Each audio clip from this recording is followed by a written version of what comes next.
Vamos ler do 7 ao 13. 7 ao 13. Ao anjo da igreja em Filadélfia escreva: estas são as palavras daquele que é santo e verdadeiro, que tem a chave de Davi. O que ele abre, ninguém pode fechar, e o que ele fecha, ninguém pode abrir. Conheço as suas obras. Eis que coloquei diante de você uma porta aberta, que ninguém pode fechar. Sei que você tem pouca força, mas guardou a minha palavra e não negou o meu nome. Veja o que farei com aqueles que são sinagoga de Satanás e que se dizem judeus, e não são, mas são mentirosos. Farei que se prostrem aos seus pés e reconheçam que eu o amei. Visto que você guardou a minha palavra de exortação à perseverança, eu também o guardarei da hora da provação que está para vir sobre todo o mundo, para pôr à prova os que habitam na terra. Venho em breve, retenha o que você tem, para que ninguém tome a sua coroa. Farei do vencedor uma coluna no santuário do meu Deus, e dali ele jamais sairá. Escreverei nele o nome do meu Deus e o nome da cidade do meu Deus, a Nova Jerusalém, que desce dos céus da parte de Deus. E também escreverei nele o meu novo nome. Aquele que tem ouvidos, ouça o que o Espírito diz às igrejas. Senhor Deus, a Tua palavra acaba de ser lida, Senhor, neste culto tão importante, Senhor, que é um momento, Senhor, de reflexão, que é um momento, Senhor, para nós ouvirmos a Tua voz. Te louvamos, Senhor, cantamos músicas ao Senhor neste momento, oramos, adoramos, e agora, Senhor, vamos Te adorar através, Senhor, da exposição das Escrituras Sagradas. Usa-nos, ó Pai, em nome de Jesus. Amém. Essa é a cidade mais jovem de todas as cidades às quais a carta está sendo enviada. É a mais jovem. Nasceu no século II a.C. Século II. Quando é escrito aqui, ela tinha no máximo 300 anos. No máximo 300 anos de existência, quando, por exemplo, o João manda esta carta para os irmãos lá de Filadélfia. E de todas as cidades também, é de certa forma a mais frágil também. Porque no ano 17 depois de Cristo, tem um terremoto na cidade de Filadélfia que praticamente destrói a cidade. Isso aconteceu no ano 17. Então era uma cidade, e isso fez com que o imperador romano, por exemplo, dessem para eles isenção de impostos por 5 anos, para eles conseguirem se restabelecer. Olha a quantidade de tempo que o imperador deu para eles. Olha, vocês vão ter 5 anos, vocês não vão pagar imposto nenhum. Trabalhem para reconstruir a cidade. É claro que depois de um terremoto, a maioria da população evitava morar na parte central e procurava morar mais em pequenos vilarejos ao redor, né, da cidade de Filadélfia. E era uma cidade que sofria realmente com esses tremores. Era uma cidade que tinha, de certa forma, uma localização importante também, fazia parte ali da Ásia Menor, mas de todas as cidades era a mais jovem, e por ser a mais jovem também, por causa dos constantes terremotos, era um local frágil, era um local com mais dificuldades. Mas havia uma igreja lá, que era pequena, não era grande, mas havia uma igreja lá. É interessante que quando nós falamos de Sardes, a igreja de Sardes era uma igreja mais forte, e ela estava quase morrendo. A igreja de Filadélfia é uma igreja bem mais frágil, mas se vocês perceberam na leitura, eu acho que vocês devem ter visto, porque as cartas, elas seguem um padrão. Ela faz uma apresentação de Jesus. Toda a carta faz uma apresentação de Jesus. Depois ela faz um elogio de Jesus. Ela apresenta um elogio de Jesus. Depois ela faz uma repreensão de Jesus, onde Jesus mostra onde a igreja precisa melhorar. Depois disso faz uma promessa para aquela igreja. Uma promessa àquelas pessoas que são vencedoras. Nessa carta de Filadélfia está faltando um desses elementos. E sabe qual é? O de repreensão. Nós não encontramos Jesus repreendendo Filadélfia por nada. Estava no local mais frágil e era uma igreja pequena. Não era uma igreja rica, não era um grande templo, era uma igreja de poucas pessoas, Era uma igreja que, segundo alguns especialistas, tinha em média, gente, 50 membros. Pra vocês terem ideia. Segundo alguns especialistas. Isso é mais uma especulação, claro. Mas é uma especulação dentro da realidade populacional que existia no primeiro século. E dentro das quantidades de pessoas que moravam em determinadas cidades. Então, os especialistas chegam assim, olha, não tinha mais que isso não. Era 50 membros, né, pouco mais que isso no máximo. Era o que tinha na igreja. Tinha uma sinagoga forte lá também. Né, os judeus estavam presentes em toda a Ásia Menor, por causa da diáspora, eles estavam presentes praticamente em todo o Império Romano também. E lá, sim, né, não acontecia isso em Sardes, né, pelo menos em Sardes tinha lá os judeus, mas de certa forma nem se importavam com a igreja, mas aqui não.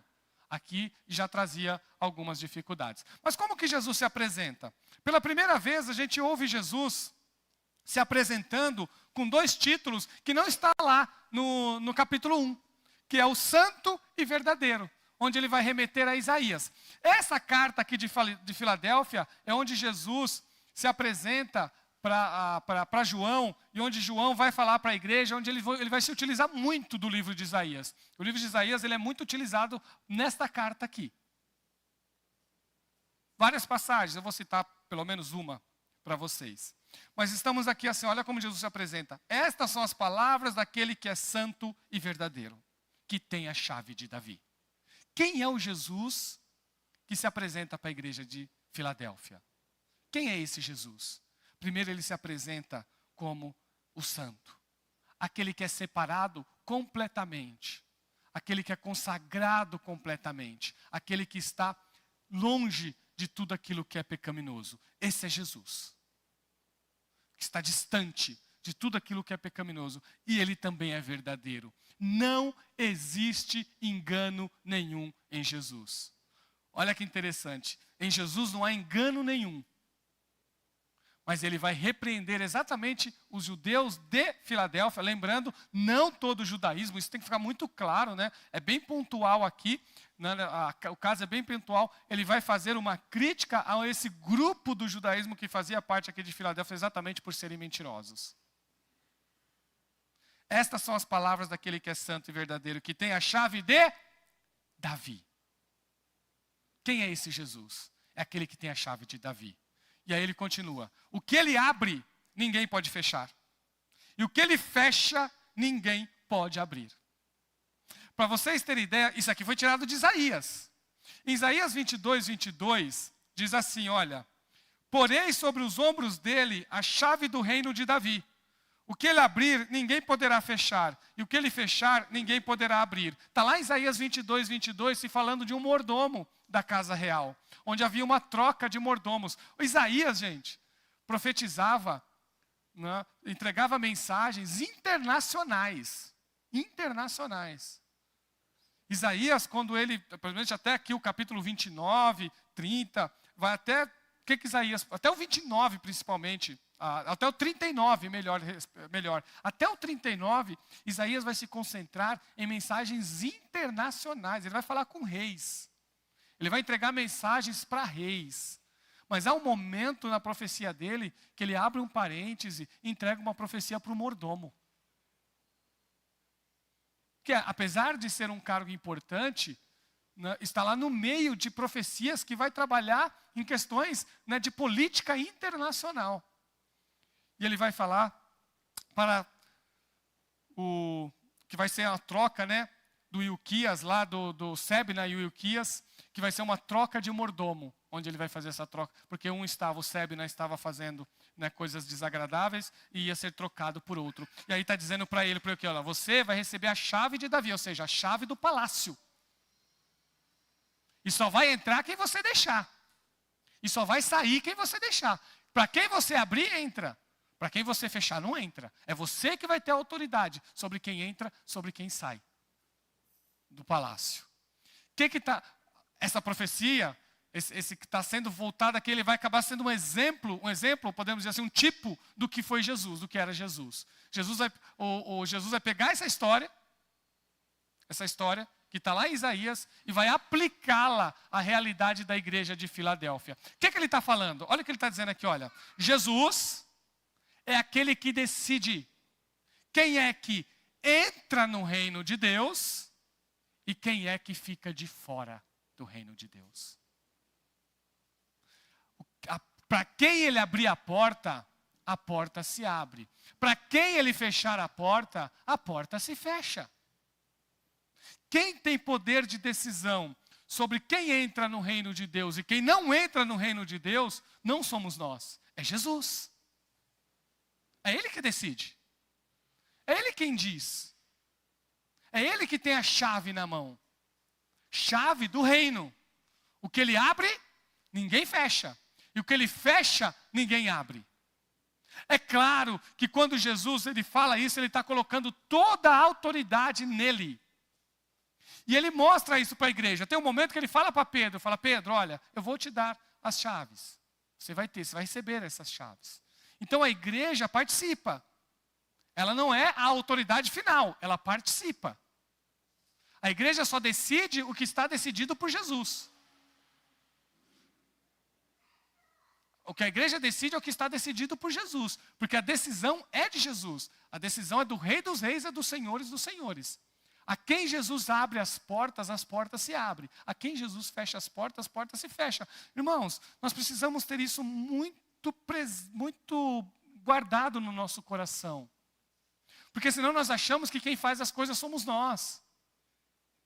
Quando você prega para outra pessoa, quem decide o que vai acontecer com essa pessoa não é você. É o Espírito Santo. É Ele que atua. De uma forma, né, domingo eu já tenho o texto de domingo que eu vou pregar, né, já estou fazendo as leituras do texto, já estou fazendo as análises. Eu vou voltar a falar desse assunto no domingo. Sobre a responsabilidade humana e a soberania de Deus. Eu vou chegar a falar um pouco sobre isso. Vai ter um espaço no sermão para isso. Porque às vezes nós achamos que nós é que fazemos as coisas. Não, quem faz é Deus, soberano é Ele. Quando Ele abre a porta se abre. Quando Ele fecha, gente, não adianta tentar abrir, que não vai abrir. Ele é soberano. Isso serve para toda a área da vida. Quando Paulo ia pregar, Paulo ficava observando. Ele observava. E quando ele ia, ele via que o negócio não ia. Ele ia lá pregar num lugar e o negócio não ia. Sempre tinha alguma coisa que impedia. Aí ele chegava à conclusão, é o Espírito Santo que fechou essa porta. Porque senão eu tinha conseguido ir. Senão não tinha havido nenhum impedimento. Quando ele percebia um impedimento para ele ir para um lugar, ele já discernia, olha, foi o Espírito Santo que me impediu de ir a tal lugar. Aí ele vai para o outro. Por quê? Porque naquele lugar que ele ia, a porta estava fechada. Então ele ia para onde a porta se abria. Isso acontece na nossa vida, viu? Eu me lembro uma vez, quando eu estava orando, falando com Jesus, e estudando, me preparando para o ministério mesmo.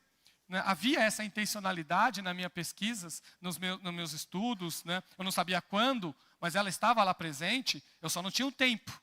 Né? Mas o desejo ele existia, né? e o preço que era pago, ele já existia. Eu me lembro de uma vez, de um irmão, né, que num livro, eu falo irmão porque eu tenho um costume de dialogar com o livro que eu leio.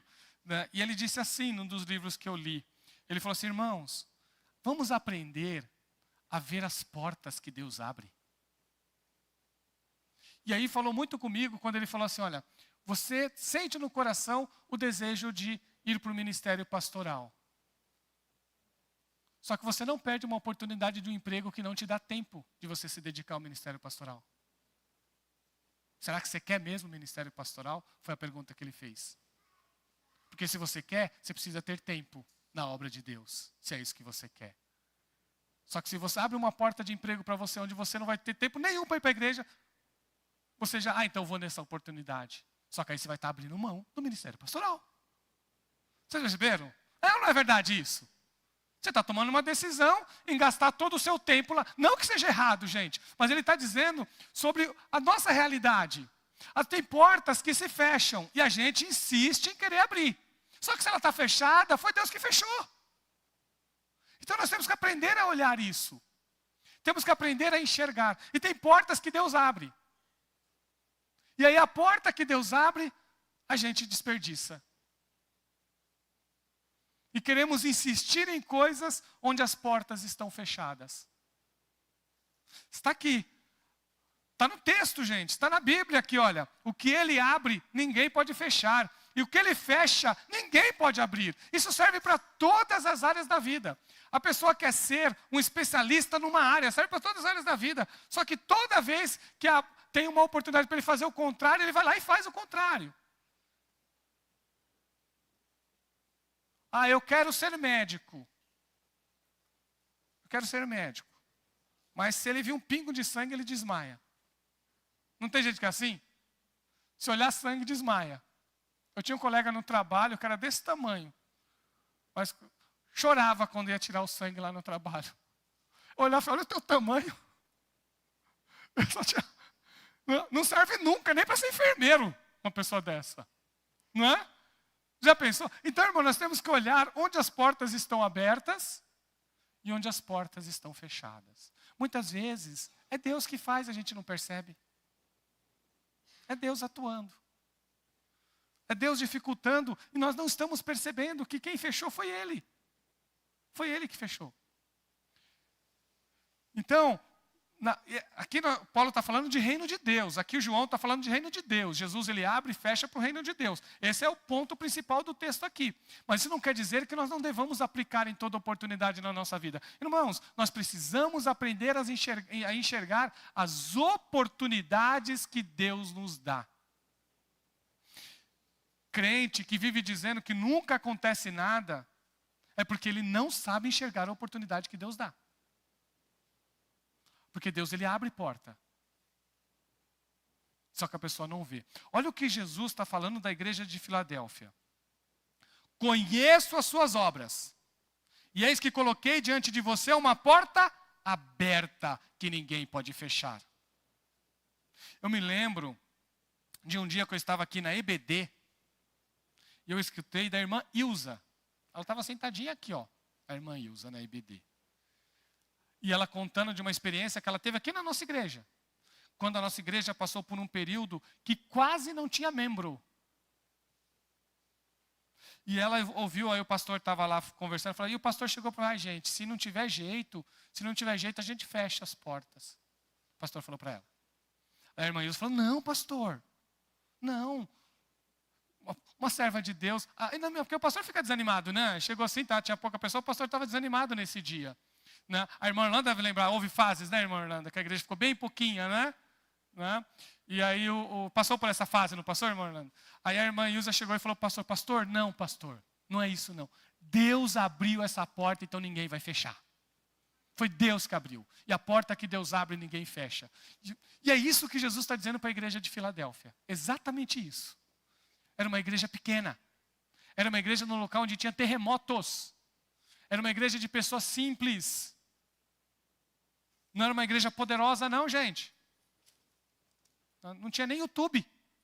Essa não tinha YouTube. A de Laodiceia tinha. Tinha até canal de TV.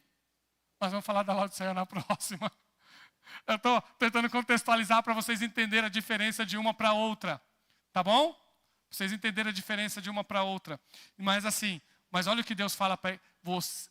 Eu coloquei diante de vocês uma porta aberta. E a porta não vai se fechar. A igreja de Laodiceia, de Filadélfia, era uma igreja próspera aos olhos de Jesus. Eis que coloquei diante de você uma porta aberta, que ninguém pode fechar. Aprenda a enxergar as oportunidades que Deus te dá. Porta aberta é oportunidade. Nós nunca devemos perder as oportunidades. O Rick Warren, ele fala o seguinte sobre igreja, e é uma coisa que eu tenho procurado aplicar com os irmãos aqui. Eu falo sempre isso com os diáconos, com os líderes de ministério, quando eu posso. Eu sempre lembro uma frase que eu aprendi com o Rick Warren. Ele fala assim, quem faz onda é Deus. A gente não faz onda. Quem faz onda é Deus. O crente só tem que estar atento às ondas que Deus faz. Porque senão, a gente fica inventando coisas na igreja. Não, olha o que Deus está fazendo. Olha como Ele está atuando. Observa as oportunidades que Ele está dando. Observe o caminho que Deus está conduzindo. E aí o que você faz? Olha a onda. Aí você observa, a onda está vindo para cá. E é o Espírito Santo que está conduzindo essa onda. Aí o que você faz? Você identifica a onda e você surfa nela. Isso é o que Deus faz. A função do cristão é só surfar na onda que Deus dá. É aproveitar as oportunidades que o Senhor nos dá. E quando Deus dá uma oportunidade, gente, quando a porta se abre, ninguém mais pode fechar. Eu me lembro, eu estou falando de emprego uma vez, a Karina no trabalho dela. E a Karina passou por uma luta, gente, que ela vinha chorando para casa quase todo dia. Né? E eu não queria me meter, porque era o trabalho dela. E eu procurava não me meter. Eu falo, não, resolve. Eu falava desse jeito, às vezes um homem mais insensível, né? Eu falava, não, resolve lá, resolve do seu jeito. Né? O trabalho é seu, já basta os meus no meu. Mais ou menos isso. Né? Eu falo, no meu tem problema também, então você resolve os seus. Mas ela vinha muito angustiada. Até que uma hora eu sentei ela, tá bom, vai, vamos orar. Aí nós fomos orar. Né? Mas eu me lembro, e Deus respondeu. Deus deu solução para ela. Né? A resposta veio e a paz reinou no trabalho dela. Mas ela falou várias vezes, né, para os superiores dela. Ela falou assim, olha, foi Deus que abriu essa porta. E só Ele pode fechar. Eu só saio daqui o dia que for da vontade dEle. E olha que houve várias tentativas para ela ser de pessoas que não entendiam o trabalho dela, pessoas que não a compreendiam. Falaram assim, eu vou dar um jeito. Primeira oportunidade que eu tiver, eu te mando embora. Só que não era o tempo de Deus. Como era supermercado, né, era rede de supermercado, vira e mexe, o gerente estava indo para outra rede de supermercado antes de mandar ela embora. Não. Então isso aconteceu várias vezes. Até o dia em que nós decidimos ter o Gustavo. Aí eu falei para ela, agora você pode sair, porque a gente vai ter o nosso filho. Né, você não vai passar. A ideia era ela não passar a gravidez trabalhando. Né, e foi de Deus isso, que o Gustavo ainda nasceu prematuro, ainda assim. E aí ela saiu, e quando ela saiu, ela ouviu do gerente dela a seguinte frase, e você falou mesmo que você só ia sair no dia em que Deus quisesse que você saísse. E é realmente o que está acontecendo. O gerente dela deu testemunho disso, de que ela só saiu o dia em que Deus providenciou a saída dela. Irmãos, a porta que Deus abre, ninguém fecha. Só Ele fecha. Todas as áreas da sua vida, se a oportunidade veio de Deus, agarra. Agarra. Se a oportunidade veio de Deus, não perca esta oportunidade. Porque é Deus que está dando. Às vezes nós não percebemos. Às vezes nós não percebemos.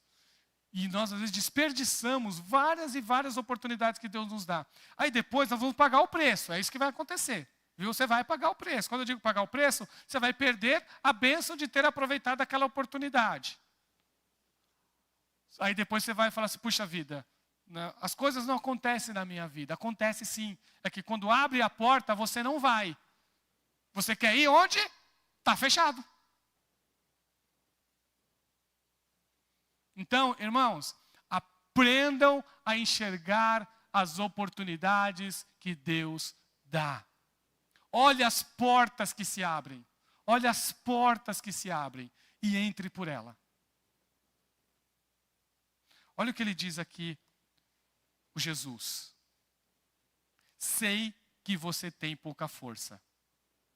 Era uma igreja pequena, num local pequeno, numa cidade jovem, comparada às outras, que sofria terremotos, onde eles não tinham muitas forças mesmo. Força aqui não é falta de fé, não é falta de poder espiritual, não, viu? Força é a fragilidade da igreja mesmo, ela era pequena, não era igreja rica.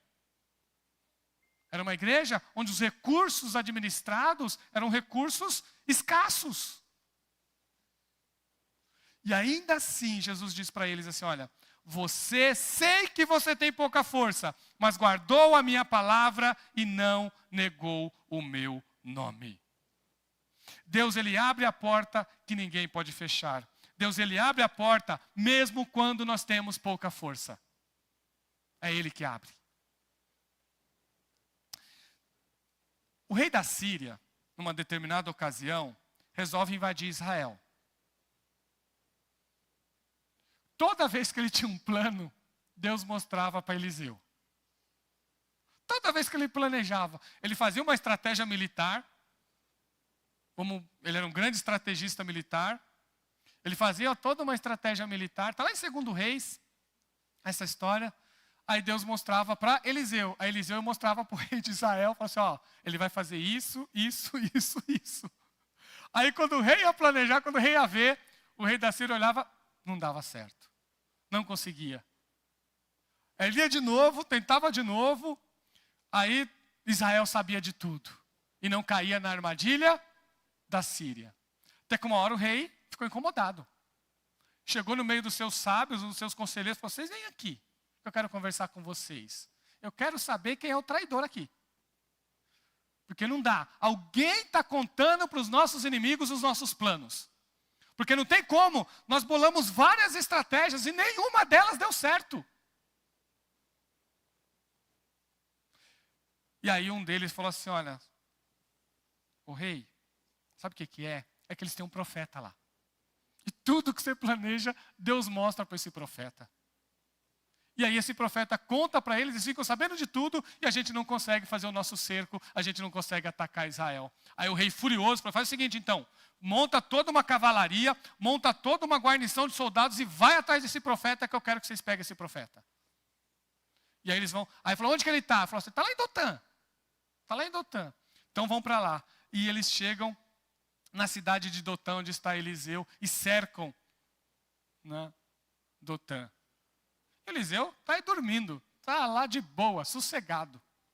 E aí o Geazi, o seu moço, quando vê aquele cerco gigante, vai desesperado para Eliseu. Eliseu, olha, agora a casa caiu. Os nossos inimigos vieram atrás de você e eles vão te pegar.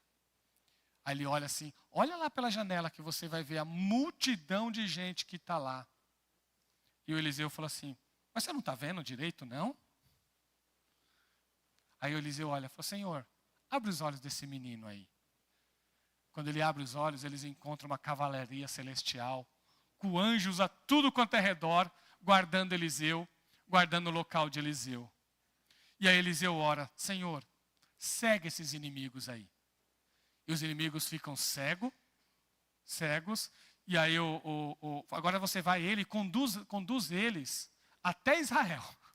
Olha a estratégia do profeta. Todo mundo sabe, mas onde que está o Eliseu? Ah, o Eliseu está por aqui, vem que vocês vão pegar ele. Aí vai todo mundo seguindo. Aí depois que eles chegam no local de Israel, Eliseu ora de novo, Senhor, agora abre. Quando abriu, estava tudo cercado por israelita. Aí os profetas, vocês vão morrer agora, acabou. Aí pergunto para Eliseu, e aí, vamos dar um fim? Porque eles estão cercando a gente, vão acabar. Aí Eliseu falou, não precisa fazer isso não. Dá comida para eles, alimenta eles e manda embora. Não. Homem de Deus, né, gente? Não precisa dar fim na vida deles, não. E aí todo mundo ficou surpreso, vou dar comida para o inimigo? Aí a nação de Israel dá comida para eles e fala assim, agora vocês podem ir embora. Foram embora envergonhados, nunca mais atacaram Israel. Nunca mais atacaram Israel. Irmãos, um com Deus é maioria. Um com Deus é maioria.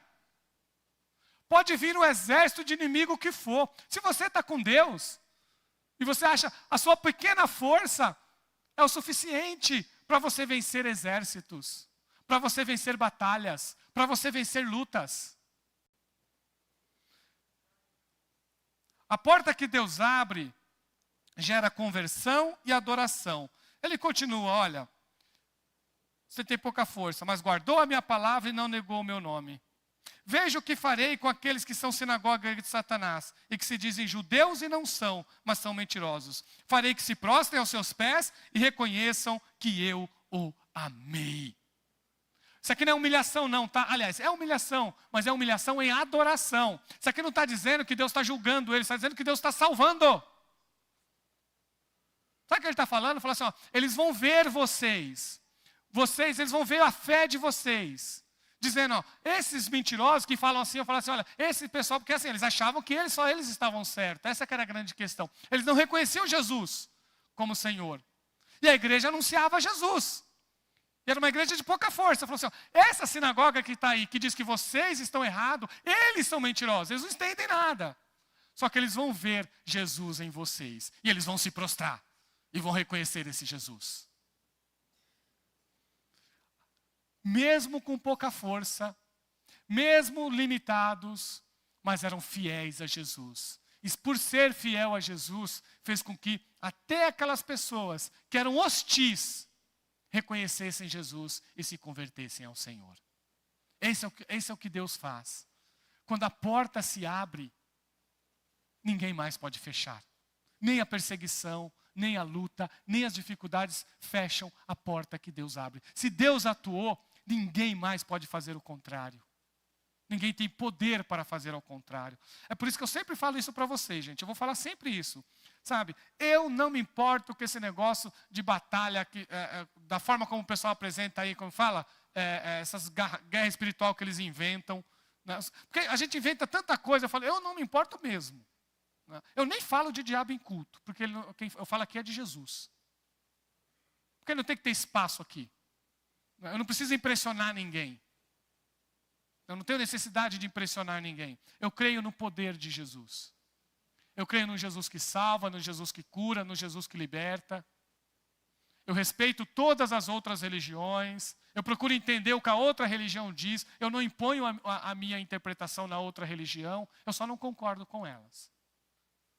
Só isso. Eu só não concordo com a interpretação. Mas eu respeito a interpretação do outro. Se o outro fala, olha, isso aqui não é demônio, isso aqui é um espírito, então tudo bem, para vocês é um espírito. Amém. Pode ficar. Quem sou eu para dizer o contrário? Eu não sou da outra religião. Eu falo o que está nas Escrituras. Por isso que eu falo, eu não fico inventando nome de demônio, porque eu não encontro nome de demônio na Bíblia. Vocês nunca vão me ouvir citando o nome de demônios, porque eu não sei quais são os nomes. Eu nunca vi na Bíblia esses nomes, em lugar nenhum. Eu sei o que está na Bíblia. Aí tudo bem. Se está lá, é ótimo. Quando perguntam para mim, mas você crê na batalha espiritual? Claro que eu creio na batalha espiritual. É só ler Efésios 6, do 10 ao 20. Está lá. É só ler o que está lá, o que diz. Efésios 6, 10 ao 20 fala de batalha espiritual. Fala que o diabo se transfigura em anjo de luz. Isso eu acredito. Que enganaria os escolhidos se fosse possível. Tá bom? Não diz que é possível, diz que se fosse possível ele enganaria. Então, gente, não é que eu não acredito nas ações do inimigo. Claro que eu sei que ele é astuto. Claro que eu sei que ele anda de redor bramando como um leão buscando quem possa tragar. Por isso que eu vigio. Por isso que eu sou vigilante. Mas eu creio que o que está em nós é maior do que o que está no mundo. Eu creio que o soberano é Deus. Deus não tem rival. Deus não tem rival. E eu creio que mesmo essas pessoas têm que ouvir de Jesus. Eu não tenho que combater a religião dela, eu tenho que falar de Jesus para elas. Como a igreja de Laodiceia, como a igreja de Filadélfia, me perdoa, gente. Como a igreja de Filadélfia diz aqui. Aí sim, o que a igreja de Filadélfia faz aqui, mesmo com pouca força, é falar do amor de Jesus. E aí a sinagoga, aqueles que eram da sinagoga se converteriam a Jesus. É assim que nós temos que ser, irmãos. Temos que falar do amor e da misericórdia de Jesus para todas as pessoas. Visto que você guardou a minha palavra de exortação, eu não achei que ia demorar tanto esse sermão. Eu também o guardarei da hora da aprovação que está para vir sobre todo mundo para a prova os que habitam na terra. Não vai dar tempo de eu entrar aqui, eu gostaria de ter entrado, mas tudo é plano de Deus, né? Mas eu vou falar rapidinho para vocês. Muita gente interpreta esse versículo como uma defesa do pré-tribulacionismo. O que é o pré-tribulacionismo? É uma defesa que diz assim, Jesus vem de forma secreta, e no abrir e piscar de olhos, ele leva aqueles que são deles para passar lá 7 anos com Deus nas bodas do Cordeiro, né? E essas pessoas vão escapar de 7 anos que vai passar aqui na terra, que é os 7 anos de grande tribulação. Vai ficar aqueles que não fazem parte de Cristo, que não creem em Jesus. Aí depois desses 7 anos, né, Jesus vem e busca a sua igreja numa atuação da segunda vinda. Então é como se fosse 2 fases a segunda vinda. A primeira, o arrebatamento, e a segunda vinda propriamente dita. Qual é o grande problema, gente? Eu fiz essa defesa há mais de 20 anos. Mas qual é o grande problema? É que o texto não é claro aqui. Eu sempre me incomodei, desde quando... E olha que eu defendi essa posição. Mas mesmo quando eu defendi essa posição, quando eu li esse versículo, me incomodava. Porque esse versículo aqui não está falando claramente, não cita 7 anos. Fala nada disso. Só fala o seguinte, olha o que ele fala. Visto que você guardou a minha palavra de exortação, eu vou te guardar da hora da aprovação que há de vir sobre todo mundo. Fala de um período de dificuldade, sim. Mas não fala qual é, não fala como é, não explica nada. Só fala que Deus vai guardar os seus. E quando nós olhamos, se você for pegar lá em Esmirna, vocês lembram de Esmirna? Quando a gente pega também Pérgamo, onde teve até um mártir, em momento algum nós encontramos na Bíblia Deus dizendo assim, olha, eu vou tirar você da dificuldade. O Mauro pregou aqui domingo, Deus não desperdiça sofrimento com ninguém.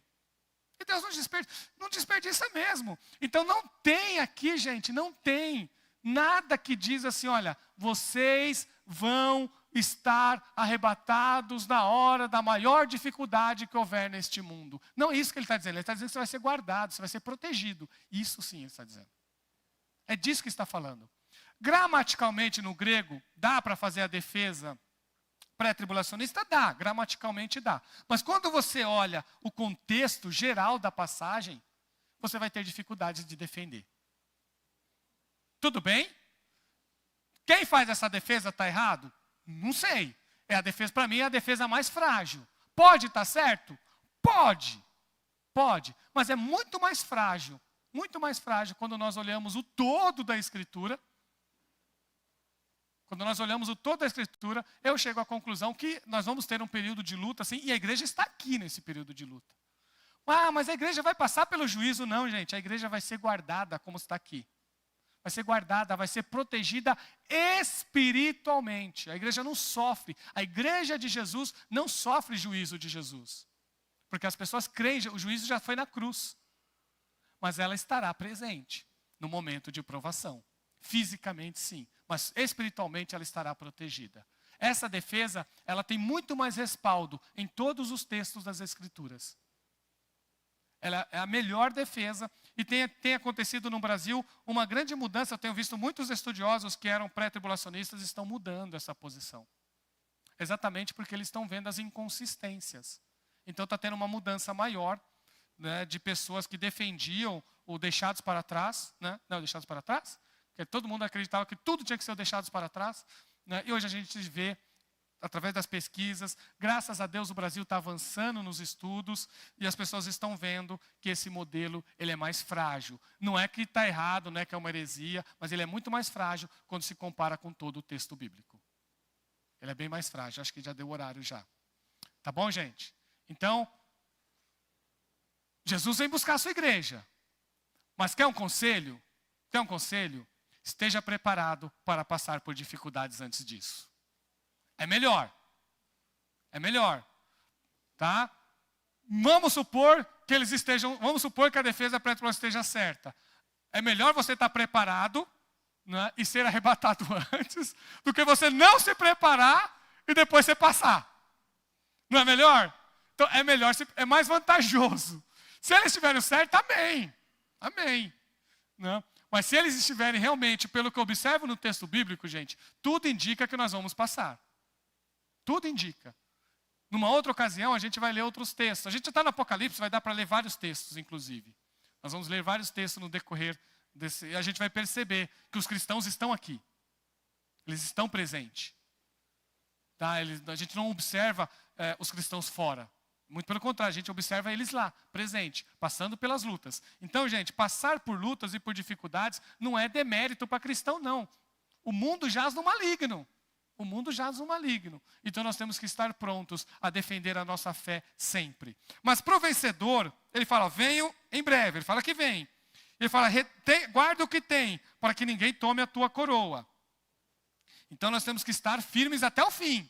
E aí ele continua: farei do vencedor uma coluna no santuário do meu Deus, e dali ele jamais sairá. Escreverei nele o nome do meu Deus e o nome da cidade do meu Deus, a nova Jerusalém, que desce dos céus da parte de Deus. O que Deus promete? Morada com ele. O que Deus promete? Comunhão com ele. O que Deus promete? A presença dele constante na vida daquele que é fiel. É isso que ele diz. Se você é fiel, você vai receber, você vai ser... Gente, falar isso para uma cidade, onde certamente a igreja tinha seus muros rachados, sua parede rachada, porque terremoto tinha direto lá. E você sabe o que é viver em lugar de terremoto, não é? É muro rachado. É casa com rachadura. Normal isso. Mas olha o que ele fala para eles. Sabe o que eu vou fazer de vocês? Uma coluna no santuário do meu Deus. Esse não racha. Esse não trinca. Porque esse é na coluna de Deus. Então Deus promete para uma igreja frágil segurança. Deus promete para uma igreja frágil a sua presença. Deus promete para uma igreja frágil o seu poder. É isso que Deus promete. E ainda diz assim, olha, escreverei nele o meu novo nome. Escreverei nele o meu novo nome. Comunhão, presença de Jesus, autoridade de Jesus naquele que é fiel. Vale a pena ir até o fim.